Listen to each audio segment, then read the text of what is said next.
Welcome to the Deep Dive, Emerald City Hockey's Seattle Kraken podcast. Hey everybody, welcome back to the Deep Dive, Emerald City Hockey's Seattle Kraken podcast. RJ, this is the last podcast before training camp officially gets underway, but we have had rookie camp underway for about a week now. We've had the rookie showcase down in LA happen, so we've got some thoughts about that we can share and talk about. Lots of thoughts about the new Coachella Valley Firebirds coach. I'm really excited to talk about a little bit later on. And then RJ, we did it. Everybody, we've done it. The deep dive curse, is it over? Because RJ, the Kraken had a major news announcement this morning, hours, not even just moments, but hours before we started recording the deep dive. That's something that's just never happened before. I didn't know it was possible. I mean, this is incredible. I woke up to this news. I had time to prepare for it before the podcast. I can't believe it. I still can't either, but I'm thankful. I'm very happy about it. I'm looking forward to talking about that big news, as well as the Kraken announced the Kraken Hockey Network. So there's going to be lots of stuff to go over there. We'll give everybody the all the good details about it in just a moment. But first, got to thank our wonderful sponsor for the podcast, Queen Anne Beer Hall. RJ, talking about things that's finally been done. Finally done it. I finally got down over there to Queen Anne Beer Hall this past Saturday. Yes. For the Apple Cup. I was there. Beer Hall was packed. I was at the Queen Anne location. It was so full. I had to wait in a line outside because they were at capacity. So I had to wait for people to leave so that I could get in there. It was unbelievably packed. Probably the most full I've ever seen a building. But hey, I've been, talking the last couple months on this podcast, talking them up, talking about how much I wanted a pretzel. I got my pretzel. Should have probably gotten a picture of me eating the pretzel. That would have been good right about now. Oh well. But I had the pretzel. That's what's important, at least for me anyway, is I finally got the pretzel. And I was there to watch some football. And I watched an incredible game. Like, that was a really good Apple Cup, I feel like. Yeah, down to the wire. I don't know why you call that option play right on the goal line at the end, but whatever. We know, yeah. There's a whole history of questionable plays down by the goal line for Seattle football, I feel like, that we could talk about. But let's not get moving into on. Beer Hall. Beer Hall was good. No, it was a fantastic atmosphere. Both schools were very well represented at the Beer Hall. Lots of people there for both of them. Had just a ton of fun watching a big rivalry game like that. It was especially fun for me. I didn't have anybody in this fight, right? I could just kind of enjoy the game for being a close game. I could enjoy the atmosphere as the two fan bases were kind of going back and forth, as the game was going back and forth. It was just a lot of fun, and it just kind of, reinforced when I talk about Queen Anne Beer Hall being a great place to go and watch sports, particularly a big game like that. It's just true. And so I just wanted to share that experience there and thank them for sponsoring the podcast one more time. Now, RJ, on to the big news of the morning, and that is that the Kraken Hockey Network exists. That's incredible. It is. The Kraken announced that their new home for Kraken hockey, it'll be called the Kraken Hockey Network, and a whole bunch of details and information on this released as well. I mean, where do we start here, right? Because there's so much information that's been given with this. Yeah, so I guess we'll start with what it is. And really, the Kraken Hockey Network is, I guess, the name of the team's kind of production group, right? Like, this is going to be what is hosting games, hosting content outside of games on the various networks, King 5, Kong, when you're watching the game streaming on Amazon Prime. All these games are going to be presented by the Kraken Hockey Network. Like, that is going to be the entity that is producing this content, and then it will be distributed via those other platforms. So, just to kind of explain kind of how that'll work there. But it's really exciting for me, RJ, because it's an in-house kind of Kraken-based production. I mean, we knew that was going to be the case anyway, as they were working with these more local and accessible partners post-route to help get the game into more Kraken fans' houses. But for the Kraken to really start embracing this whole in-house, we need to produce not just the game experience and even pre and post game stuff, but we need to branch out, and there's a lot of Kraken fans that want more from this team. They want to be able to experience this team. They want to be able to have more content related to this team. And hey, as the team, we have the ultimate access to make that happen. So let's go ahead and let's start producing things across a wide variety of mediums to help that happen and to help fans stay engaged with this team so that their love can grow for it and all that kind of stuff. And so I'm really happy to see the Kraken kind of take that next step, because I've talked for years about, the Ducks and their kind of podcast radio feed that they've been doing for the last couple seasons, as we've been seeing more and more teams around the National Hockey League, and then even kind of spreading into other sports now, kind of ditch the middleman of partnering with a cable entity to kind of handle things broadcast wise and handle the production of everything. As more and more of them are taking it in-house, I just think that level of access that they have, and that kind of it just helps streamline the process, your ability to pump stuff out directly from the team and its players and everything right to the fans is just unparalleled. And I'm really, really happy to see that the Kraken are taking that very seriously with this announcement, and seem to really be moving in that direction.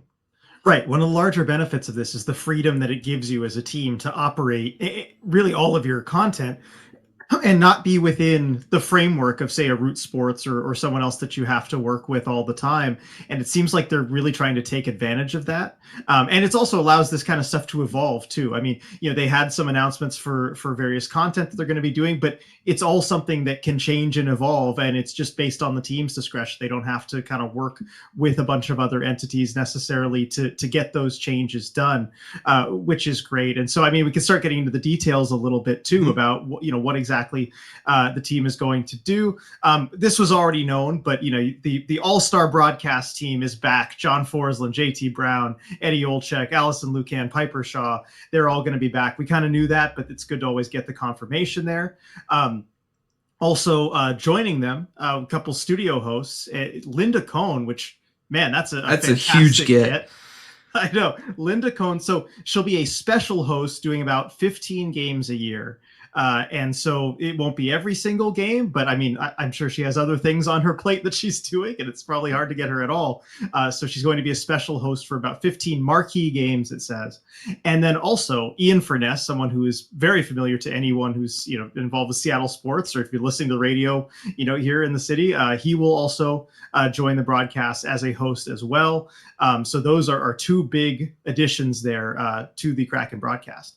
Yeah, those are huge additions. Obviously, we haven't really worked with Ian all that much, but been around a little bit, got to know him a little bit, and obviously on TV with him once. Yeah, that's good.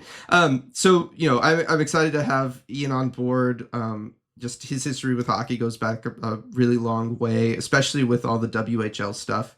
And I think that that's really cool, is to have somebody who has a history of kind of being around multiple WHL organizations at various capacities, covering them and doing things with them, and having that kind of presence be there for this. I feel like that's a really nice, cool addition to have. And then obviously Linda Cohn is, I mean, she's been one of the hockey people at ESPN for a really, really long time. And it's been fantastic, because she's really championed the sport there for all those years that they didn't have hockey.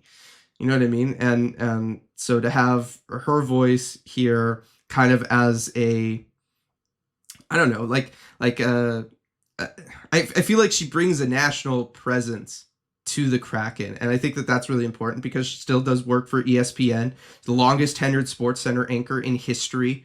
Over 5,000 sports centers she's hosted, which is an incredible number. So she's super well connected when it comes to, the NHL US rights holder, and then also going to be, kind of having her focus and attention here for 15 games with the Kraken. I just think that that's really important. And I think it's going to help bring, hopefully, a little bit more of an emphasis towards West Coast hockey, some of the stuff that's going on there, because she just has a huge following of hockey fans who have, been thankful that she has been involved in the sport as long as she has, and has championed it for all those years. Like I said, prior to ESPN having those rights. was like her and Steve Levy were like the two that were like would ever mention hockey or try to get clips in there for Sports Center, stuff like that, right? So to have her involved, I just think is really, really cool. Yeah, and we've talked about the importance of that recognition, whether it's in national circles for hockey itself or for the Kraken and West Coast teams when you're talking about national hockey coverage. And she absolutely brings that. I mean, it's great having the connections, given her history in Seattle, Yep. working in the late 80s, early 90s, just a local sports anchor before moving on to ESPN. And to have her kind of come back, and she said it in the quote in the press release, it's personal for me to be back in Seattle, so this is clearly something that's very important to her. So that's going to be huge for the Kraken, and I think just for the sport of hockey as a whole, it's great to have her on this broadcast. And then as for some more details on some of the content as well, so King is going to be doing a 30-minute weekly Kraken show.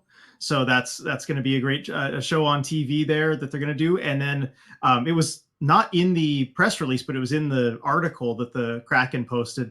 But also it said Piper Shaw is going to be hosting a weekly podcast. So no further details on that. I don't know if it's going to be a continuation of the Signals from the Deep that Nick Olczyk was hosting. Of course, he goes to Utah. Congratulations to Nick on that move, by the way. We'll definitely miss you here in Seattle. But it sounds like, I don't know if Piper's going to be taking that over. It's going to have a new look entirely, but we'll see what details come out on that, I'm sure, as the season gets closer. And then, so I don't know, should I talk about, because they also have like the new cameras, 5 super slow-mo replay angles, new graphic system. Yeah, It feels like that everything's going to be kind of overhauled. Right. No, I think that is worth talking about. And this is one of the things that I don't know how much of it is just kind of played up, so to speak, versus how much of this is true. Because a lot of teams, as they kind of go in this direction, they will lean into this stuff. I have to imagine, though, some of it is just true. Like, this is one of the benefits of taking things in-house the way the Kraken are here, which is, especially when the organization owns the building that they're playing in and everything, got a lot more freedom to just kind of set up whatever you want wherever you want it, right? You're in charge of the broadcast, you're in charge of the building, you're in charge of the team. Gives you, that's a lot of red tape that's just been cut, a lot of negotiating that doesn't necessarily have to happen because it's just, all you. And so I do think that there is going to be some added elements of that. Yes, they are very, in the press release that we got, they very much talk about a lot of the new kind of tech angles and stuff that they're going to have. I like the idea of 5 super slow-mo replay angles, kind of having some maybe more options than we're used to getting. We know when we get the ESPN games, right? We're getting angles that we don't normally get, that we weren't getting on Root anyway. And I like that personally. I think there's a lot of benefits to watching the game from a lot of different angles. And I think that, watching from different angles a lot of times is better than what the standard existing broadcasting angle has been for the last 80 years or whatever, just because it kind of had to be that angle. But we don't have to be stuck with that anymore. So I like the idea of kind of having more of that. And I'm also really intrigued by the concept of what they say is a new advanced stats graphics system, because this has been something that the NHL has basically been teasing for us forever, right? And we kind of have like NHL Edge a little bit that gives us like a tiny bit of what fans have been wanting from like a stats, standpoint while covering and following the NHL. I would love if part of the broadcast, or even if it was, say on Amazon Prime, when you're doing the streaming option, you had the option to kind of pull up like an overlay or something like that, that was going to have a lot of the stuff that I know fans love watching on the Twins when it's there, whether it's player speed, right? As you're tracking that kind of stuff, ice time, the amount of distance that they have covered skating, whatever it is. I would love to kind of have access to that information while watching the game. I think that would be really intriguing. And then I know certainly, like with us, RJ, members of the ECH community, what they would do with that data, and kind of trying to, over the course of a season, see if certain things lead to other things and whatever for certain players. Like, I just think that could open up so many fun discussions within the Kraken fan base. So I hope when they say that's something that they mean. I guess we'll just have to wait and see. Right. Well, with other teams, I might be skeptical about this because it's great for the buzzwords, right? When you're Yes. putting that in a press release, right? But I really have hope with this, given that it's the Kraken, because of the people that are on board. When I saw advanced stats graphic system, I knew, like, I know who's going to be really pushing for that and working on that. Having Allison Lucan involved Mhm. and knowing how much time, effort, emphasis that she puts into data-driven storytelling. She's passionate Right. about data-driven storytelling. I know she's going to have ideas for this. Or even seeing people like Scott Malone, who worked behind the scenes with Root Sports, but the Kraken brought him over. That tells me that they're going to take this really seriously, and so I'm really excited to see what they come up with and what they can do on a broadcast. I think they're going to take that challenge of trying to be the leader among local broadcasts for this sort of thing. Right. And I do think that they are set up in the best way possible to make that happen. And I'm really excited about that. So that was the one that kind of stood out to me most of all the, standard PR press release stuff that they're going to put in something like this.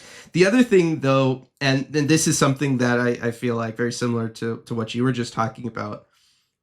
Normally I'd overlook this and I would just say like, okay, yeah, sure, whatever. Like you're just an organization saying this. But when they talk about how, they're going to have intermission features and post-game analysis that dives deeper into the storylines about the players, coaches, and Kraken personalities as they embark on their pursuit for victories throughout the NHL season. Normally that sounds like that does sound, pretty PR. Especially like, the end of it, yeah. It is, right? Like we know what this is. It is a press release. But here's the thing. We know that the Kraken do care about that stuff. They do care about showcasing the personalities of their players. They have done content around this, or they started to do more of it, specifically last year.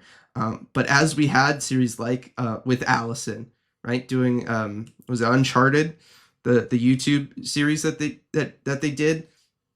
That to me sounds like it's going to be more of that kind of content, and I know how well that went over with the Kraken fan base. And I'm sure the team did too. And I'm sure, I mean, we know also that there was people lobbying for this for a while, right? And so I'm really excited, again, by bringing it all in-house, it gives you the freedom to do that kind of stuff, right?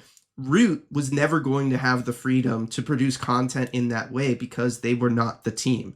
They were not going to have access to the team the way that the team itself has to itself, right? So being able to produce more content like that I know was just so popular with the fans, I think is just going to be really important. And it is one of those things that, yes, in this very PR-like statement, I actually do think there is some truth to that because we have seen it before when they have, the couple times they have produced things themselves, it has very much been in that vein, and I'm really excited about that. Yeah, exactly. I think we can believe it, like you said, because we've seen it. And they're going to have a lot more freedom to do it. They're going to have a lot more, I think, time and resource to do it as well with the people that are on board. And it's tough with Root too, where you had a lot of the people who were there working on the broadcast and doing the Kraken stuff. They were splitting time between that, the Mariners, between other broadcasts, right? Now everybody who's on board here, they just have one focus, and that's the Kraken. Yep. Yeah, and it's a year-round focus too. By bringing this in, I don't know how long they've necessarily been working on some of this stuff, if we're going to have, once the season starts, any sort of features and stuff where they were working with the players or following the players over the off season, or if that's something that would come starting next off season. But I know that would be a big component of this too, is the ability and the freedom to kind of, because you are your own network, that's a, full year kind of thing. You can start doing that kind of stuff yourself. I mean, I would love to get to the point, RJ, in time in which teams would produce their own, Hard Knocks / all or nothing type shows. I don't know that we'll ever get there. Specifically, also in the NHL, I don't know that we'd ever get there. But all of these kinds of things are kind of the first step, if it was to ever happen, to having stuff like that. And so I am very intrigued to see if any content comes close to that, because I would absolutely take that with this team, especially like with all the excitement around the new coaching staff and all that stuff. I love listening to Dan Bylsma speak anyway about hockey and about things. I would love any sort of inside access to just listening to how he communicates to the players, how he's teaching them, how he's communicating with them, all that kind of stuff. I just think that would be so cool to see. And so that's like my like big wish from all of this, is that like we maybe get some sort of content around that. I know it's it's a long shot, but I am just going to kind of throw it out there and maybe I can speak it into existence. Right, and it's not the kind of thing that we get access to as independent media for No. sure, or that really anybody, publicly gets access to. When you have glimpses of it, like even the Road to the Winter Classic, Yep. right? That showed some of the potential of getting content like that. When you see Dave Haxtell, how he addresses his team at the intermission, which is, again, totally a mystery to us prior to that. When you see him go into the video room and talk with the video coaches about what to adjust for the next period, that's stuff that you just do not get to see without having that really close access to the team. That, I guess, in that case, when you have a major network that is like has to work with this, and you can kind of nudge the team on. Yeah, when the NHL like is really behind it, it certainly gets right done. when you have the force of the league. But the other way you can get it, like you said, is when it's from the team itself, and you have that kind of access because you are the team. And I'm hoping we see that too. That I love whenever we get those real inside looks at how things actually work. Yeah, so again, that would be my big hope. I'm not expecting it.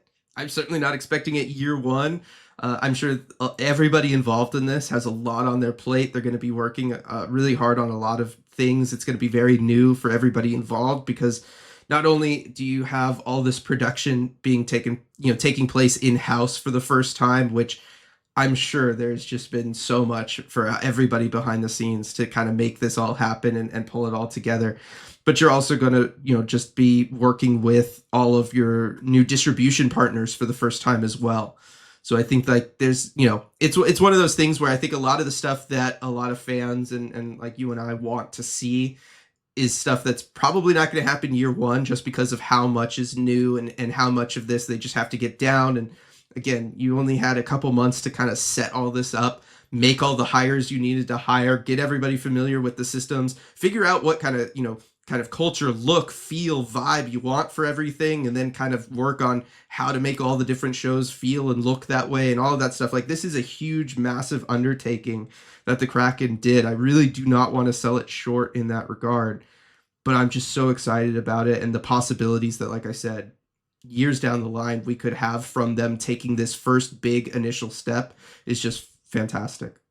And I think Kraken fans can probably understand the difficulty of pulling everything together for the first year of something. Yes. And the roadblocks that presents, for a team, whether it's hockey or otherwise. I think everyone kind of understands that, and knowing that whatever we see this first season is probably the tip of the iceberg content wise. And so it's just, it's exciting potential there as well.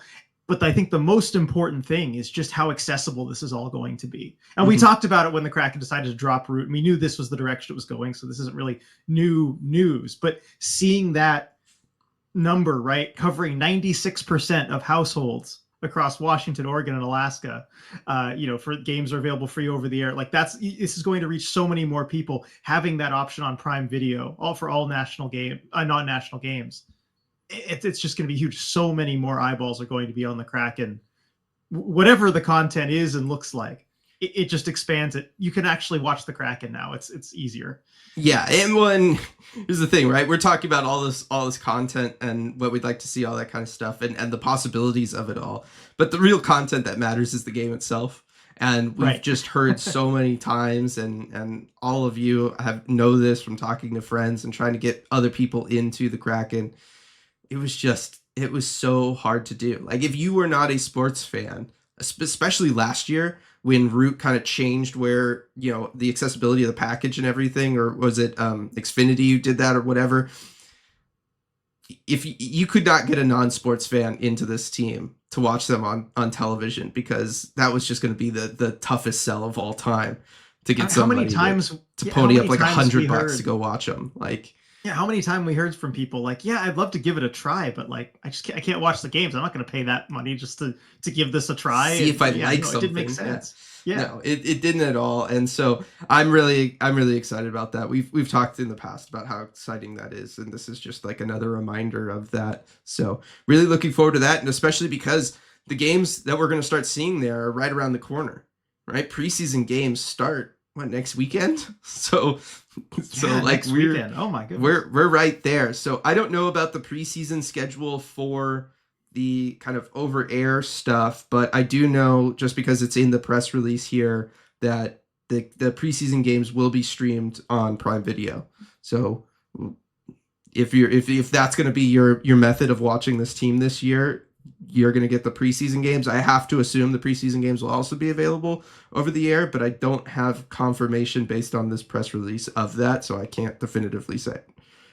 Yeah, we'll keep our eye out for that. I know preseason games are always at least a little bit iffy as far as getting those, but it seems like less iffy than in years past. Yes. So excited for all that stuff. Excited for the new King 5 weekly show too, by the way. Like, I just think that stuff's going to be a lot of fun too. I'm excited to see what that ends up looking like. So yeah, I know we've had the chance to meet some of the people who've been working on it already. Yeah. And they seem great. So yeah, exactly. So excited about all of this new stuff, RJ. Lots of good stuff. See what happens when the Kraken announce something before the podcast. We could spend a good like 20-25 minutes actually covering it and deep diving into it even. Imagine that. What a concept. Yeah, it's such a concept. Let's talk about, though, RJ, I mentioned the games are what ultimately matters, and the people involved in the games that matter the most are the players, believe it or not. Really? I know. Don't tell that to us in the media game, but it is, I think, for most people, the players that are in fact the most important aspect of the hockey team and the hockey experience. And so let's talk about some players, RJ. Training camp's right around the corner. It's going to start Thursday. I know, Afra, it's very exciting. Training camp's going to start on Thursday. That's going to be a lot of fun. But we have had rookie camp already underway now for about a week. We've had our first impressions of a lot of the prospects coming in, first time seeing them since dev camp. They've had a little bit more of an off season to do the work that they want to be doing. We know dev camp, they're just finishing their seasons wherever they were, whether it was Europe. They've gone through the draft cycle if they're one of the newly drafted guys, major, junior, if they've been on any sort of playoff run. They're all pretty exhausted at that point in time. This is a good moment to see them all fresh, ready, excited for a new season, eager to prove themselves in front of the top Kraken brass here, RJ. What have just been your first kind of thoughts watching this rookie camp as it's been underway, and then we can get into the showcase that they took part in for the first time down in LA as well? Right. Well, it's great to just have players back on the ice and be able to see guys again at KCI. It really does feel like the new season is starting after the long off season. And it does feel a little bit more like this group has matured a bit. With the Kraken coming into the league as an expansion team, right? It takes time for those draft classes to come in and really start to be viable as even, potential NHL guys or even AHL guys. And I feel like this is the first time where it feels like you have a full crop of AHL ready players ready to kind of take that next step. And you can see the difference too when you're watching them in rookie camp. Those guys, as opposed to the ones who were just drafted and who have come out new, right? There's levels to it. And you can kind of see that on the ice when they run drills or when they do other things. And so it just feels like they have, for the first time, really that full AHL crop ready to go. And I think that's really where the excitement lies for these guys this year. And of course, that also combines with the new AHL coaching staff, which we'll talk about. But that's the main thing that I notice with the players. And also even seeing guys that we've seen for the last few years, like a Nicholas Coco, who's, we can get into the detail about like what we've seen from him. But the first thing I noticed was him coming out there in Kraken pads. Mm-hmm. And that's his first set of Kraken pads. Every year he's been with his, Finnish league team's gear. And so it's been kind of yellow and black and doesn't really match. But he's got Kraken pads now, and it shows he's going to be in North America this year. He's going to be in the Kraken system. And those are just the initial things that it kind of brings home without going too in depth about like what the players are actually doing. Yeah, the excitement around how many prospects are now going to be graduating from the major junior ranks or from their respective European leagues to North America and to the pro game has been so palpable. Right. And you can tell that everybody has been really excited about it. All the different media people for sure, but also everybody within the organization as well.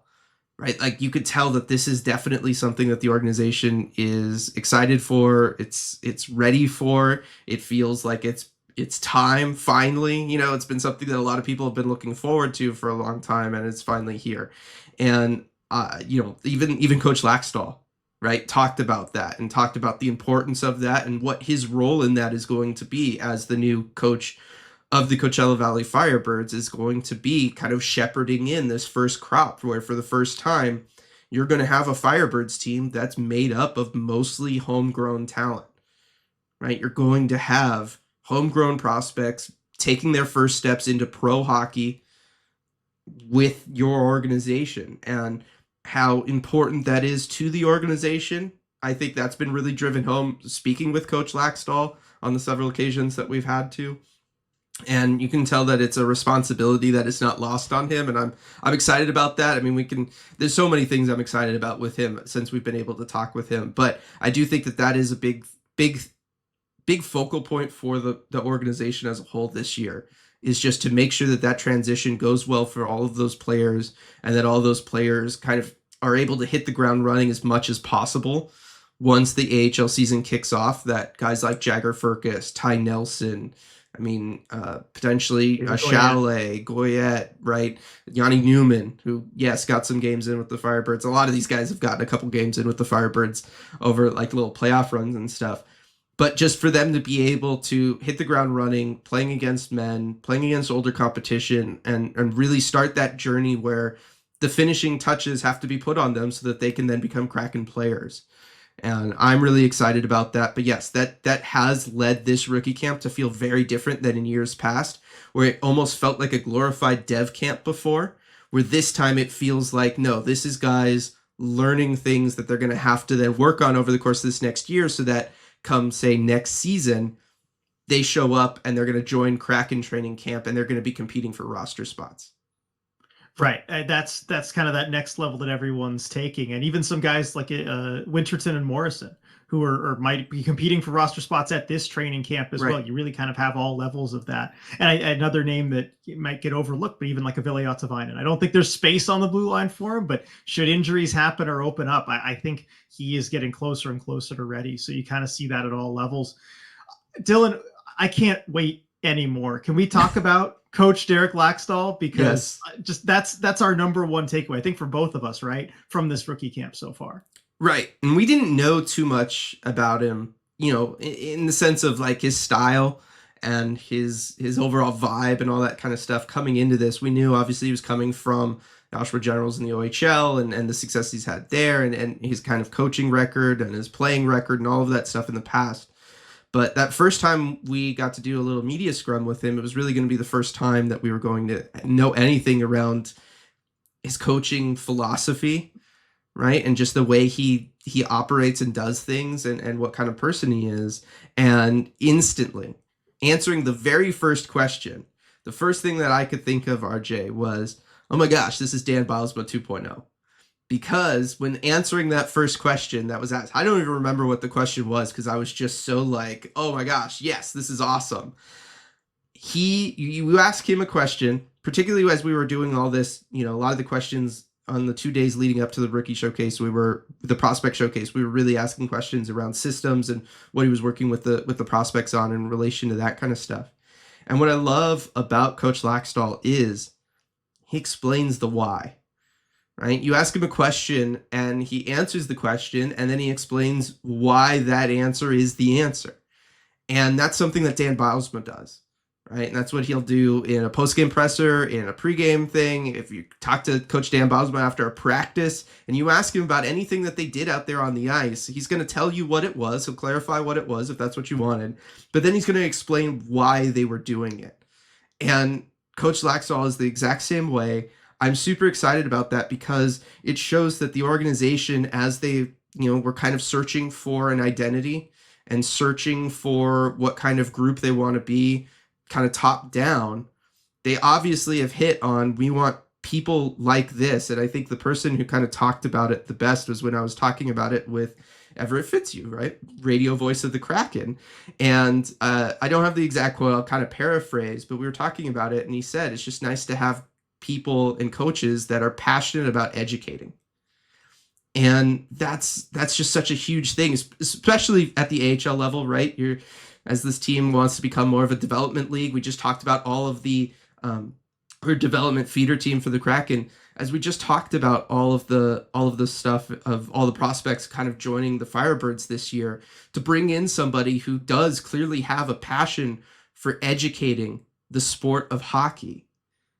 That's just such a cool thing for the Kraken to have. I'm just super excited. There's a bunch more that I could do, but I'll let you get some words in here first before I just kind of, talk more about how excited I am for all of this stuff.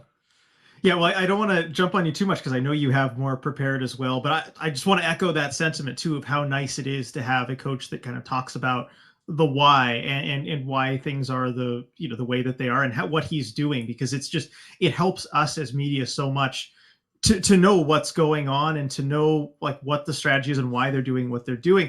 And you mentioned the systems, because that was kind of the first thing that was really asked about was systems and what kind of systems are you running. And I think most coaches would probably say something, because there was a simple question of just, are you going to run the same systems that you did, in the OHL, or is it going to be the same systems as Dan, or just, what kind of systems are you running? And I think most coaches would say something to the effect of, yes, well, I'm going to run the same systems as Dan does in Seattle, and we're going to make sure that's the same, and kind of leave it there. Mm-hmm. But Derek Laxdal did not do that. He said that, well, first, we're going to run the exact same systems that Dan runs in Seattle. So he said that. But then he also talked about how that is an adjustment from, it's going to be a little different systems wise than what he ran in the OHL. And he talked about how day one, they were working on like neutral zone forecheck at the rookie camp, that day two, they were going to be working on like defensive zone systems and reloads and things like that. And so you kind of build those layers on top of each other so that we as the media can look out on the ice and see what they're working on and know that that's the plan. And this is kind of what he's trying to build towards in anticipation of that rookie tournament. And he said something to the effect of, at the rookie tournament, systems wise, game 2 is going to be a lot better than game 1 because you're going to get those reps in. And he also talked about the adjustment, switching systems from what he was running the OHL to what he'll be running this year to stay consistent with Bilesma systems. And he said that making adjustments, it's not that hard because there's only 4 or 5 systems that you have to learn. But the biggest change is in terminology.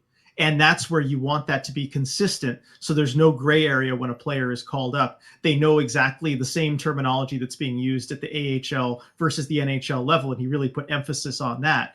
And so it kind of gives you that window into, okay, we're going to run the same systems. But what does that actually look like, right? Mm-hmm. Terminology is very key, and knowing, having the same terms for everything. And it's going to be different than what he was using in the OHL, but making sure he's on the same page with Dan in that. And then also talk about how there's only 4 or 5 systems. And he kind of went over what those were that he was working on in rookie camp. And so we can see day by day what they're working on. That's really cool. Yeah. Because I'm sorry, to be honest, we're not used to that. Like, we're used to that from Dan a little bit. But we only got to see him, briefly in the AHL. But at the NHL level, or, seeing guys around there, we're not really used to that. And so it's just so refreshing.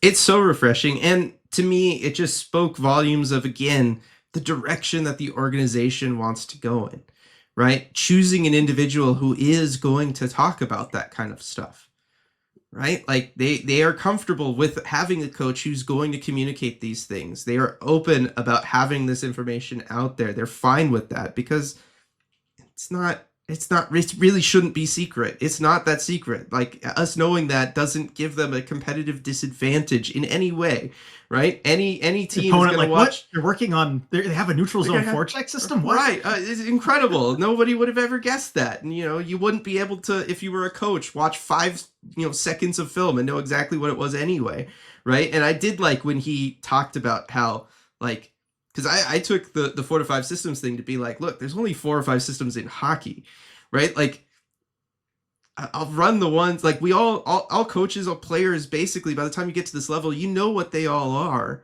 And so it's just a matter of which one are we using and what do we call things within it. And I just thought that was such a, like, perfect kind of thing to say, not just for him and getting to know him and his style and what he's going to be doing and working with the team, but from the organization, to kind of have that statement come from somebody within the organization of, look, we're going to treat things this way. And really what talking to him and the emphasis that he kept talking about, especially with this stuff and the terminology, using it with the AHL guys so that they can then go and play with the Kraken and have that same terminology. It brought up 2 things in my mind. One, this reminded me a lot of Pittsburgh back when Dan Bilesma was in charge of the Penguins. And really, where did he come from before that, RJ? Came from Wilkes-Barre Scranton, coaching the little baby Penguins down there, right? At the AHL level. And one of the big things for the Penguins for all those years under Bilesma, and really it continued as kind of a culture thing after the Bylsma era ended in Pittsburgh was that the AHL team ran the same exact stuff that the NHL team was doing. They used all the same terminology so that as there was injuries, as guys needed to be called up, as prospects were ready for the NHL, they were able to seamlessly slide in, transition in. They could play anywhere in the lineup. They knew exactly what their job was going to be. They were comfortable, they were confident, and they were able to not have to worry about any of that as they're worrying about the fact that they're now in the NHL and that everybody's a little faster and everybody's a little better, right? And this was one of the hallmarks of those, great Penguins teams, was the ability that they could just seemingly out of nowhere, right? A Connor Sheary comes up from Wilkes-Barre Scranton and he just gets inserted in the lineup. And the next thing you know, he's like making things happen at the NHL level, right? I don't know why I used him as an example. But there's a lot of examples of that over the years of guys that were able to come up and just slot in, and they were just able to produce for that team. And having that kind of philosophy come over with Bylsma now to the Kraken, I think is absolutely the way to do it. And two, it gives the idea that the organization really does see Coachella Valley now as a development team for the Kraken. And there's kind of two ways that organizations can view their AHL clubs, and that's either as kind of a separate team, an entity, and it kind of runs itself and it handles itself and it's got its own budget and all of that kind of stuff, and it's got to make money so that it can do things and all of that stuff.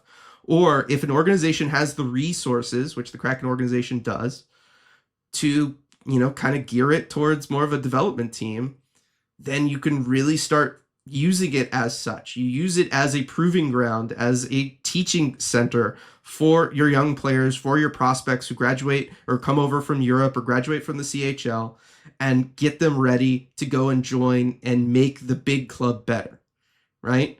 And so I think this signals that the kind of previous era of the Firebirds of being kind of really their own thing, establish them within that market. We need them to be competitive. We don't really have prospects, so we can sign kind of the best AHL vets that there are out there and kind of build these like kind of AHL super teams. And we've got an incredible coaching staff and all that stuff.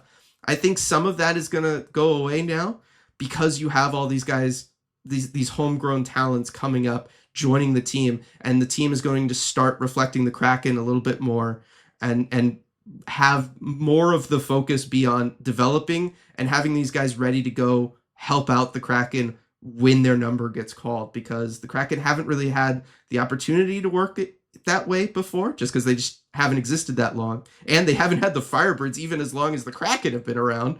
Like, let us not forget, they didn't exist year one for the Kraken. And two, as the Kraken kind of come out of this expansion draft era roster-wise, they're not going to have the depth that they did, right? We're starting to see that, and we know next offseason that's going to become a bigger thing. The Kraken are going to need to have 2 to 3 guys every year coming up from the Firebirds to replace people on the Kraken roster, as most teams do, starting probably next offseason. So for them to kind of establish this now, it gives them a year's worth of runway before that stuff has to start happening. Right. And I think this is the in-between year that you're seeing in the transition, where if you look at the Firebirds, they did bring a few of those veterans back, like guys like a John Hayden, because they're going to kind of lead that transition. And so this is the first year you're going to see it start to switch over. And I think the timing on that has been perfect. You brought it up those first couple of years. We don't have prospects, so we can afford to just sign the best vets. You have the money to do it and build that fan base, which, oh boy, have they done. Yeah. It's just incredible what they've done in Coachella Valley with those fans. And it's something that's going to pay dividends for the Kraken in the long term, or even short term now that we're looking at. And a lot of that too is the Firebirds fans kind of like hockey stuck in the market, right? The Kraken did everything they could do. The Firebirds did everything they can do to try and attract those fans. But man, the fans, they loved hockey. They brought the energy, and that's going to benefit not just the Firebirds going forward, but the Kraken. So Firebirds fans, if you're in Coachella Valley listening to this, know that like your enthusiasm so far and in the future is helping the Kraken, and will continue to help the Kraken too by allowing them to kind of make the organization something like that, where you can afford to be a development organization. Because look, you do have to make money. Those bills have to get paid for any AHL team, but Firebirds don't have to worry about that. Because those fans will just show up every night, and they will. So that's really cool to see that they can really have that focus there. And then real quick, just going back to Coach Laxdal, and you brought it up a little bit, but just he's a communicator. And I love how much of a communicator he is, not just to us, because we talked about it in the media sense where it really helps, but to the players as well. And that's one thing that really stood out to me in rookie camp, is just how much he was talking to the players, especially they're like 22, but the veteran leaders in that rookie camp, right? Whether it be Shane Wright or Goyette or Winterton Morrison, those older guys. Which, and he did say those guys kind of stepped up to do that initially, right? He didn't have to tell them to do it. They did it. But whether it's communicating with them, or one thing I think that we have to bring up and talk about, the fact that he would stop drills like right off the bat if they weren't doing it right. Yep. And that's just something, well, you see it around the league a ton, but it's good coaching. Seattle, it's good coaching, right? Kind of, we don't ever really see that in Seattle, to be honest. So it's really refreshing to see that from him. And especially there was one moment where they were starting a drill on the blue line. It was two skaters kind of going against each other, and they'd go to a puck battle in the corner. And guys were cheating off the line a little bit. He stopped them 3 times in a row when they got an early jump. And I think you could even hear him like, don't effing cheat, to the guys, right? And really kind of hammering that home and making sure that you do things the right way and not just letting it slide when guys aren't doing things the right way. I think that's something that, he brings over from junior, where you really have to teach and you have to communicate. But it's refreshing to see it in Seattle, because we're not used to that. No, it is a really nice thing. And it's the understanding that practice, training camp, these are the times in which, yes, it's to familiarize yourself with a system or terminology initially, but really every time after that, it's about building and maintaining habits, right? And by recognizing when guys are cheating or when guys aren't doing something kind of exactly right and stopping it and calling it out and making them do it again the right way, that's how you maintain habits. And I think that is something that the Kraken have maybe struggled with in the past. I think that's something I think a lot of people would maybe say, right? And it's one of those things that does separate, it can be the difference between a good and a great team, a mid and a good team, or a bad and a mid team, right? Is just being able to, obviously the talent is the biggest thing, but if you have the talent, if the talent is playing well and they're playing the right way, they're going to be great.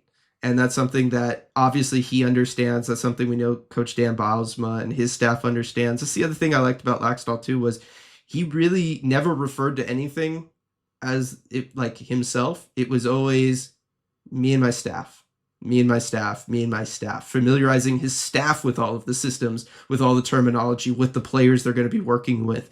He was very big on including his staff in everything that he talked about. And I thought that again, just shows the individual that he is, the person of character that he is, and how much you'd want somebody like that in charge of your young players and educating your young players. And you can just tell, speaking to him, that he's a good person to either work with young people in general or to help somebody hone their craft. And really, with what he's going to have to be doing this year, he's going to be doing both of those things. And I think just having somebody that you immediately get the sense of this is what, kind of his purpose for being here is, I think that just is really neat, and it's a good thing for the Kraken. It's a good thing for the Firebirds, and it's going to be a great thing for all the prospects that they kind of have coming through. And then talk all of the communication with the players. How many pictures, right? We asked Jen, like, oh hey, we need some pictures of the new coach. How many pictures are just him with his arm around a player, talking to them, communicating to them, doing all that stuff that I've said is important. If you've ever listened to one of our Red Glare podcasts, and I've been ranting about Shelton Keefe with the Toronto Maple Leafs, right? Like, this is the stuff that you want to see your coach doing, is you want to see him communicating with players, talking about things with them. And he did it from day one. And I'm just super excited about that. Yeah, no, that's all well said. And also just making sure that the proper, serious tone is set for like something like the rookie tournament, right? Where it's a trip to LA. You got a little bit of time off there, but making sure that he said, this is a business trip. You wanted that business trip mentality to LA. So that's what the Seattle Kraken are all about. We're all business here. You even kind of joke, we're not going to Disneyland. Yeah. Just kind of keeping everyone focused and on that same page. And to hear it from the players, because I think we got Jagger Firkus before talking to Laxdal. Yeah. And he talked about that business trip mentality. And then of course we asked Coach Laxdal about it, and he said, yes, that's what I've been saying. But the fact that the players are kind of bringing that up unprompted tells you they're listening. They know exactly what the coach expects of them, and it's something they'll even remember enough to kind of repeat to us. Exactly. So really excited about all that. RJ, let's transition over and talk about some of the players, because I feel like that's something people would want to hear about as well. That's right, the players, right? We talked about that earlier in the podcast, right? Yeah. They're the ones who go and score the goals and do the things. Yeah. So you mentioned him communicating with a lot of the leaders out there on the ice, and I think we got to start with that, and arguably the biggest leader of them all, when you watch him working with other players during drills, kind of just being a vocal presence out there, and that is Shane Wright, who is clearly, one of the storylines we said we wanted to look out for last week on this podcast, RJ, was Shane Wright and his leadership. We felt like he was probably going to have a leadership role during rookie camp, and he sure has so far, seeing him out there on the ice. Did not make the trip down to LA to participate in those games where he would have been a big leader, and a big presence. Don't want to embarrass anybody. Exactly. But with the days of rookie camp that we have seen, like I said, Shane Wright has been there. He has been vocal. He has been coaching players through drills, talking about them, about different ways of doing things. Any information he has absorbed on his journey, he is very willing to share with those around him. And that's just something that, I know, like we said earlier, we wanted to see. It's just so cool when we do see it, because so few players in a position like him, exceptional player status, super high draft pick, projected first overall draft pick, you don't see them all that often so focused on helping all of the people around them the way Shane is. Right, and he's got his own things to worry about, right? This is going to be his his first real season in the NHL, where he's going to have to adjust to that grind and that whole, it's the best league in the world, right? So he has a ton on his plate. But the fact that he was, I'm sure, asked by the organization to come in and do this rookie camp, and I think it shows too that he didn't go down to LA with everybody, not just because you don't want to show up the other players you'd be playing against, but really because that kind of wasn't his job. His job really was, in those first days of rookie camp, to be a leader and to help everyone around him. I'm sure the organization approached him wanting him to do that, and he embraced that role completely from the very start. And it was something we were looking for a little bit, like, okay, is he going to be a leader? We didn't have to look for very long. I mean, it was no more than 5 minutes in, when they were setting up the first drills and everything, where he was kind of motioning to his teammates, no, you come over here, this is how it's run, talking to the coaches. He was really that point of contact between the coaching staff and the players. And it was just apparent throughout the entire practice session. And then even the next day, he was the first one on the ice both days. Yep. But day two, he's the first one on the ice, does a lap, and then goes and has a little conversation with Coach Laxdal, probably talking about what they're going to be doing that day. And that's exactly what you want to see from a young player who's taking on that leadership role, even though he's got so much else on his plate. Yep. Anytime the coach would kind of maneuver towards the whiteboard, first one over there, like just basically sliding as soon as he could get on a knee to get there. He was on a knee to get there in front of the whiteboard and to kind of signal that, hey, like, this is what we're doing now. He was always there. So yeah, Shane has been an excellent leader all rookie camp. Curious, like I said, to see if that continues over into the other camp a little bit. I don't know. Probably not realistically, but I'd still like to see it. He also looked great through all the drills and everything. I mean, it was obvious that Shane is, ready for more than what rookie camp was and was going to be. Like, that was obvious watching him on the ice. We'll see him at training camp. We could talk more about him there. Ryan Winterton, I kind of felt the same way about RJ. Watching Ryan Winterton out there, just kind of like, it's been clear that, this is a guy who's been playing professional hockey, and now he's going up against a bunch of guys who haven't been, right? And so I think Ryan Winterton, again, also did not make that trip down. Curious that Logan Morrison, though, did. I thought that was interesting, RJ. Right. I was curious about that. I mean, because Morrison is, how old is he compared to Winterton? I don't know about age-wise, but just the fact that Morrison has played a full AHL season. Right. He's played a full season of professional hockey like those other guys have. And also, he played with the Kraken. He looked good with the Kraken, right? Like, he's somebody that we think might have an off chance of making the Seattle Kraken roster this year. In a way that, also Shane Wright and Ryan Winterton do. And so it was just kind of interesting. Maybe it's because he's had less time within the organization overall. or it Right. goes back to his, his draft pedigree, so to speak. But I did think that was a little bit of a curious move, was that he went ahead and made that trip and participated in those games, and those other two did not. Yeah, that is interesting, and I'm looking up because I know he like at least wore a letter. I don't know if he was, yeah, He wore an captain. A. Yeah, I don't know that yeah, anybody was a captain. Now that I'm thinking about yeah. it. I see. Well, no, I see Logan Morrison named sixth captain of Hamilton Bulldogs. Oh, that. I thought you meant at the prospect showcase. No, I mean, sorry, in Yeah. junior. I was saying because look, Yeah. if Shane Wright's not there, if Ryan Winterton's not there, I know Right. you have other guys, but you might want somebody to kind of take on that leadership role for the actual tournament. Right. And I think he might have been the guy that was picked, just given he was a leader in juniors and whatnot. That might be the reason. I don't know. Yeah. No, and he was one of the A's.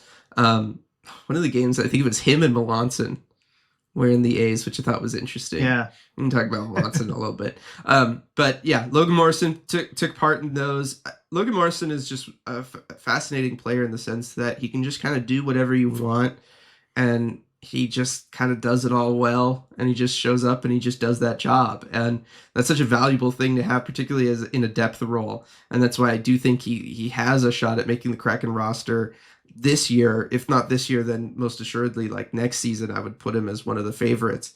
And why I think he'll have a big role in Coachella Valley. But it's always great watching him work and do the stuff. Better player in a game than drill settings, I think, which can be said about a couple of these guys. But yeah, I'm excited for Logan Morrison as well. Yeah. Now, is there anyone else? Because we can kind of go through a few of the individual players and see what we saw from them. We talked about Shane Wright. We talked about kind of Morrison, Winterton. Is there anyone else that you're itching to talk about here? Yeah. So I'll start with this.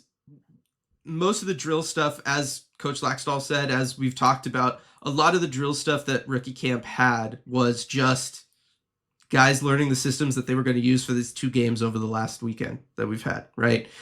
It wasn't necessarily drill time to be like, oh man, this guy's looking really good, right? Like, oh, this guy's really standing out to me. Oh, this guy's shot is whatever. This guy's skating is whatever.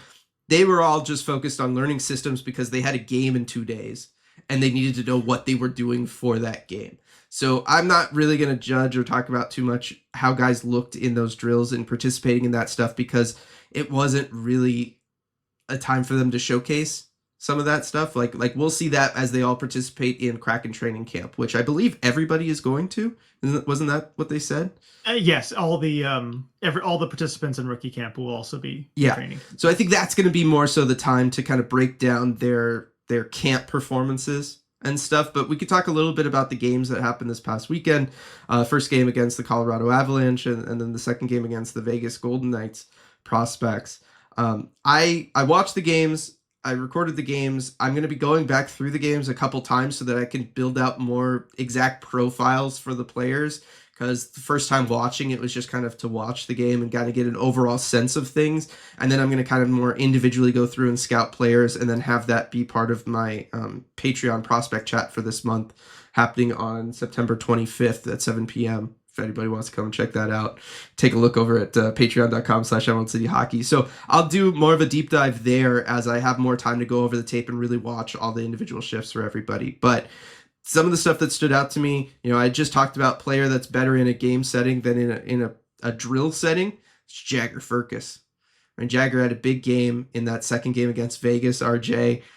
He looks so different in a game setting than he does in a drill setting, where in drills, I feel like a lot of the individual stuff, he kind of gets lost in drill settings on like a forechecking drill. I tend to not to really notice him, but then a game comes along and his hockey sense is really allowed to shine, because it's not focused about repetition. It's just about seeing what a defense is giving you and then exploiting that. And he's so good at that. And that's really where his playmaking, I think, comes in, because you watch him in drills and his passing's fine, but then you watch him in a game and he's just setting up people like crazy, right? Like he just knows exactly where they are, when to make the move to them, all of that kind of stuff. So Jagger really stands out to me in that regard. The other thing that I'll say about Jagger Firkus is that he does look a little bit better fighting through contact. Now, again, he was playing other young players. He was playing prospects. He's not playing NHL players. And I will also say that a lot of times he did ultimately lose that fight of contact, and he would still end up on the ground. But he was better about staying with the play and being able to absorb contact long enough to make the play before he then finally lost that battle. And I think that that is very impressive. That was something I wanted to see from him. Makes me think, all right, maybe this AHL adventure isn't going to be as rough on him right away as maybe we otherwise would have thought. He's still small. Doesn't look like he's necessarily added all the weight that you'd wish that he would have, particularly now that he's older. He's 20. But I did think that he has learned some of those things that we said he was going to have to as a smaller player, about leveraging his size, using his lower body strength, using his core, sticking his butt out a little bit more, right, just to help with the balance, stay upright so that he can make a play, keep the puck in front of him, all of that kind of stuff that we knew he needed to work on. I was starting to see the first glimpses of that a couple times as he was kind of fighting to be net front for rebounds and stuff like that during this prospect showcase. So I did think that was a very encouraging thing. Yeah, that is encouraging to see from Jagger Firkus, and we've talked in the past about kind of the concerns that we have with him adjusting to the pro game, given the size and everything. Yeah, I will say he doesn't look a whole lot bigger than he was before, but he knows what he needs to do. He kind of knows what's on his plate. And I did ask him when we got the chance to talk to him about like what the organization has kind of told him he needs to do to handle that transition to junior and from junior to pro, I mean. And I mean, the answer was, I guess, maybe what we'd expect. He said, get bigger and stronger. It's a cliche answer, but that's exactly what they tell me. So he's certainly getting that messaging to get bigger and stronger. But as you mentioned, I hope he's getting that coaching on kind of how to position himself better, because even if you're not the biggest and the strongest, there are things that you can do to protect the puck. Exactly. So I like seeing that from him. Berkeley Catton, I know a lot of people excited for Berkeley Catton. Thought Berkeley Catton looked good. One of the things that I'm really starting to catch on with him, RJ, is I really like when guys are kind of closing in on him and he needs to make a play, because he's very good. I've talked about in the past, he has an excellent small panic zone, right? He's really good at holding onto the puck as long as possible to ensure that as defenders are kind of coming over towards him to try to make a play on him, his other guys have as much time as possible to get open and get to those good spots before he'll make a play over to them. And one of the things that I really started to notice that allows him to do that is when he makes passes in traffic, or when he's got contact on him, when he's got somebody bearing down on him, does this really interesting thing where he really pulls the puck in to his skates, and then he kind of tucks his arms in, and then he makes a pass that almost looks like he's putting out there on the green, RJ. But it's kind of a fascinating thing, and it buys him that like little extra quarter second of allowing a defender to just come that much closer, and for him to really understand the line that the defender's on so that he can get, pass around him or through him and make sure that pass gets to where he wants to go. But I do like that kind of like little tuck pass thing that he's able to do, because it's hard for players to play the puck in your feet kind of the way he pulls it in there, but he's able to make it happen. The other thing that I thought was really interesting was yesterday in the game that he played against Vegas. Late game situation, the Kraken are down, they pull the goalie. They have, kind of their lineup out there to make this, happen. They're down by one. You got to get a goal here. One, my boy Tucker Robertson taking face-offs, just of note. Got to throw that out there. But two, they had Berkeley Catton and Lucas Dragicevic kind of switch spots in a way where they had Dragicevic very much be the shooter in that situation, play in the high slot, kind of, be there on the faceoffs right behind Tucker Robertson, so that if Robertson is able to win it clean back, Dragicevic can just let it rip.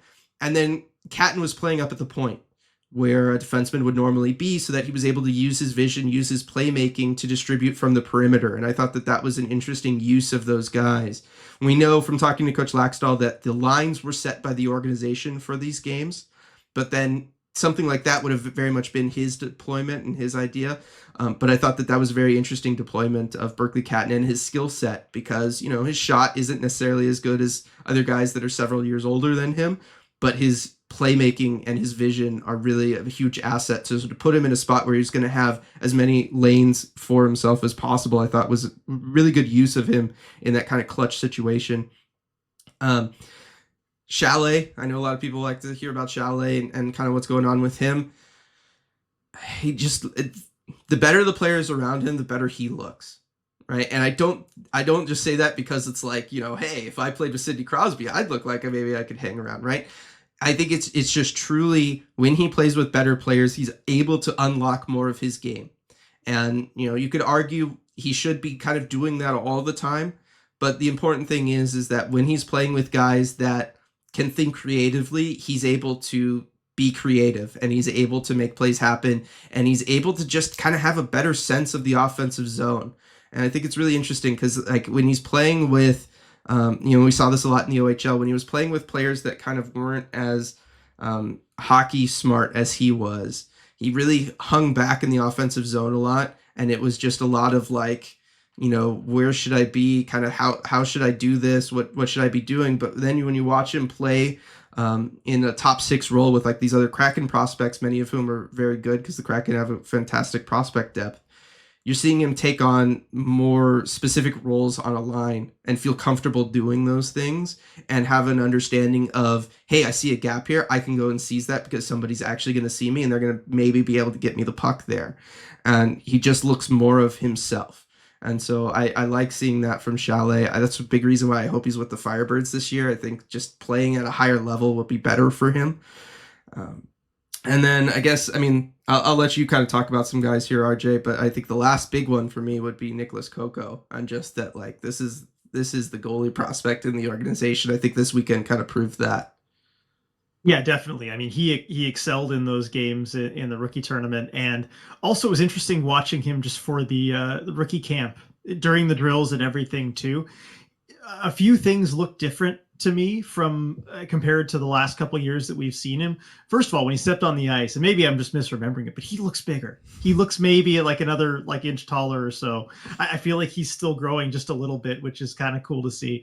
But beyond that, he looked like he was approaching it a little bit differently in terms of just his movement and the style that he plays. It seemed like there was kind of less surplus movement from him. Like he was working on kind of trying to economize his movement, make sure that there's, he's not putting himself out of position and making sure to really kind of lock things up down low. That was another change too, where it seemed like there was emphasis on being really solid down low, making sure pucks didn't squeak through him there and kind of having that whole bottom of the net covered. There was some room up top. If you could hit your spots, you could pretty reliably beat him. But he just looked a little bit different to me in that regard. And I think you look at those tournament games and it was working. And usually as a goalie, that kind of thing works, right? If you have a defense in front of you, he got it. I don't want to even say like exposed, but when, in the rookie camp, there are breakaways all over the place. There are guys shooting at you from point blank range. And so it's kind of easier to hit those spots. But when you actually have defense playing in front of you that's preventing the most difficult shots, he was lights out. And I think that's another big step forward that he's taken. He almost reminded me of Antti Niemi in net. I kind of turned to you and said, like, in the way he's moving, he looks like a former NHL goalie, Antti Niemi, who did win a Stanley Cup with Chicago, was a really good starting goalie for a long time.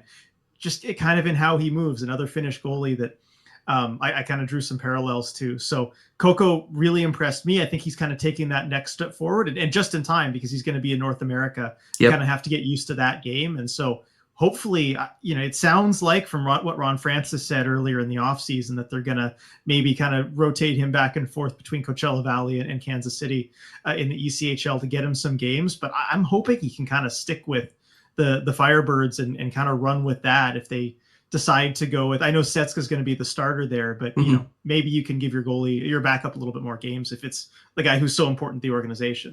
That would be ideal, right? And I think that based on everything we've seen from him so far, and obviously training camp will be a better time to look at it because we'll see all the goalies there, and we'll better be able to see kind of where he fits into everything right now.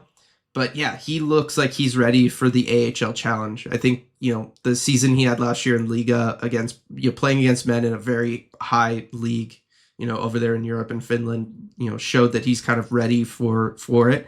And yeah, the only reason that you would send him down to KC is just because you want him to get games. As great as it would be for him to be around on the Firebirds all season, if Stetska is going to be kind of your solid starter, you want to make sure that Coco's getting some playing time there. And I think that was the idea from the organization.